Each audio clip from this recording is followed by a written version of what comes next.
My deepest secret is that I left the man I once loved completely bankrupt after he divorced me at my parents' funeral. Even saying those words makes my stomach twist. Because I know it sounds cruel, even monstrous, but if you listen to me, if you hear what led me there, maybe you'll understand. Maybe you'll see that sometimes revenge is the only way a broken heart knows how to keep beating. It was my darkest season of my life. Both my parents gone within weeks of each other. My parents, strong as an ox one day, collapsed from a stroke the next. My mother, who had loved him since she was a teenager, just couldn't go on without him. She followed him to the grave in less than 2 weeks.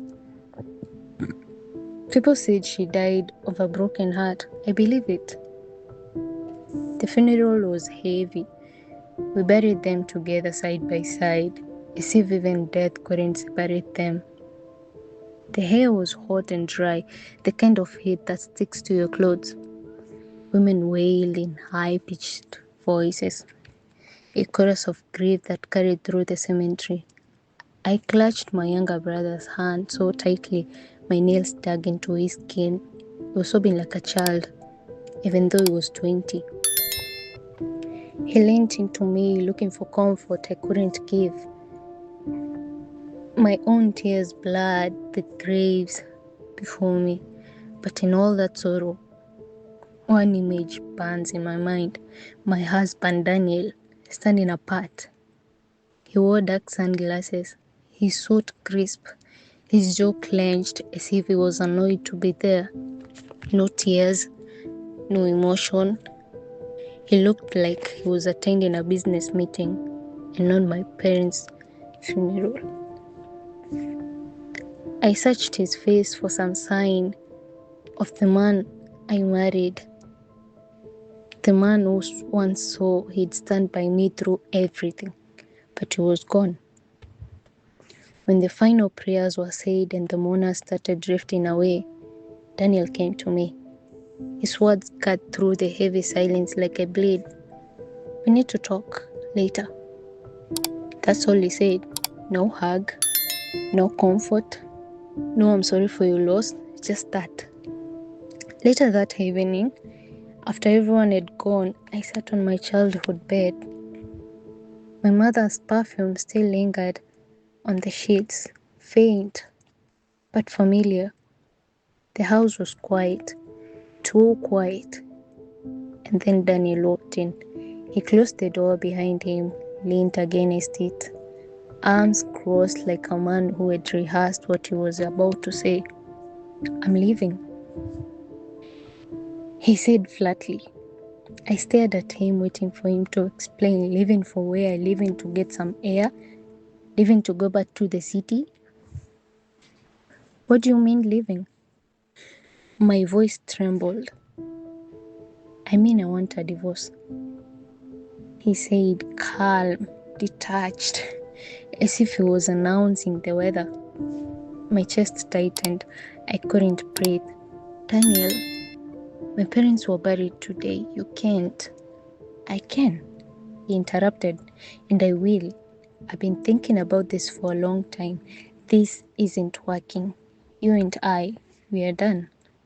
My body went numb. I forced myself to ask the one question clawing at my throat. "Is there someone else?" He looked away, and that was enough. I didn't cry in front of him. I didn't beg. I didn't scream. I just sat there as he picked up a small bag he had already packed. He walked out of the room, out of the house, out of my life on the day my parents were buried. When my brother came in later and found me staring at the wall, he was furious. He wanted to chase after Daniel, fight him, curse him. But I stopped him. Because in that moment, something inside me hardened. I made a decision. Daniel thought he could throw me away like an old coat. He thought he could humiliate me when I was at my lowest, crush me under the weight of grief and walk away free. But he didn't know me. He didn't know how dangerous a woman can be when she had lost everything. From that night, grief was no longer my only companion. Revenge joined me, sat with me, whispered to me. Daniel was admired, respected. People envied our life together, his cars, his house, his businesses. But what they didn't know was that much of what he had was built on my sacrifices and my parents' generosity. I gave up my career to support him. I poured my inheritance into his ventures. My parents lent him money when banks turned him away. Everything he owned and my fingerprints on it. So no, it wasn't just leaving me. He was stealing everything we had built together, and I wasn't going to let him. I started quietly. I let him think I was broken, too weak to fight. He paraded his mistress openly now, a young woman named Caro. She was loud, flashy, dripping in gold jewelry. The type who took pictures of expensive meals just to post online. He thought he had upgraded.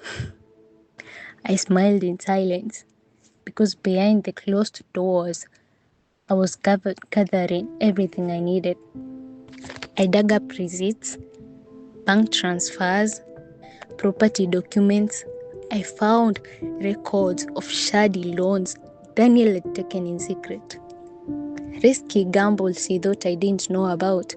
I traced money my parents had given him. I collected messages from Minem, Caro, proof of his infidelity.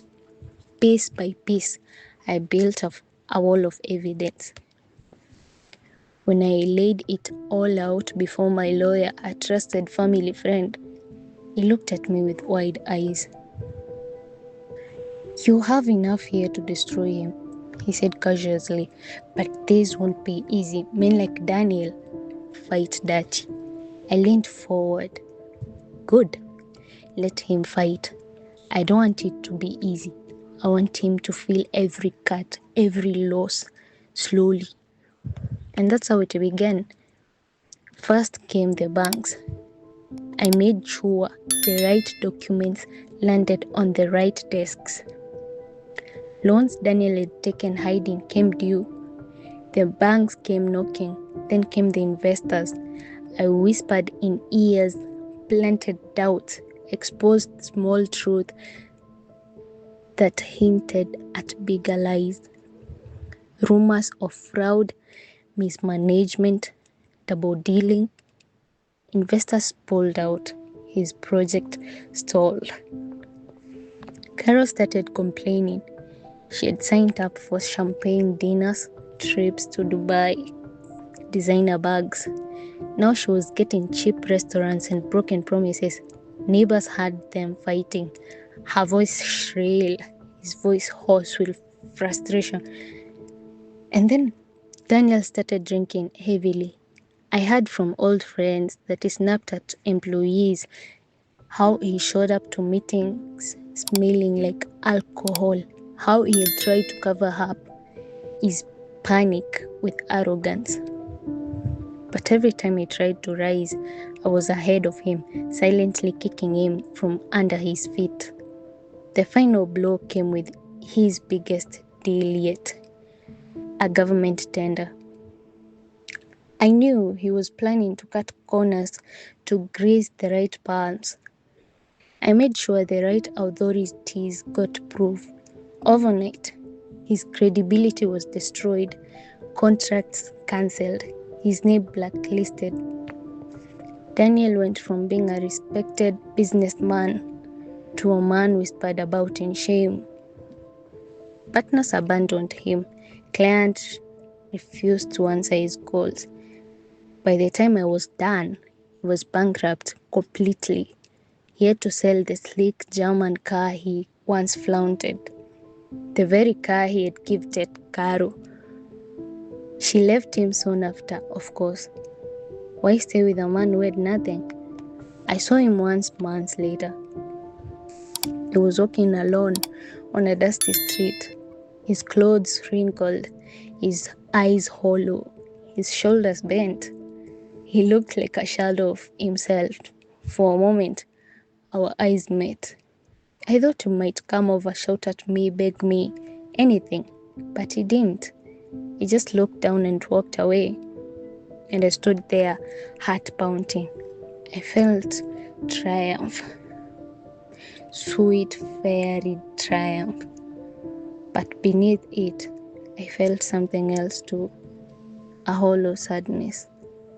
Because I remembered the man he once was, the young man I fell in love with, who held my hands and promised me forever. The man was gone. I burnt him to ashes. Now as I tell you this, I know some of you will think I went too far, that I should have let karma handle him. But let me ask you, what would you have done if your husband abandoned you at your parents' funeral, humiliated you when you were broken, stole everything you sacrificed for?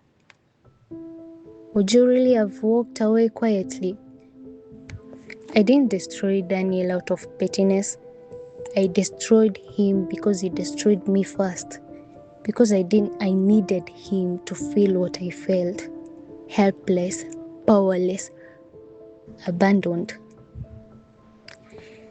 And if there is one truth I've learned, it's this: never underestimate a woman who has lost everything, because once she has nothing left to lose, she becomes unstoppable.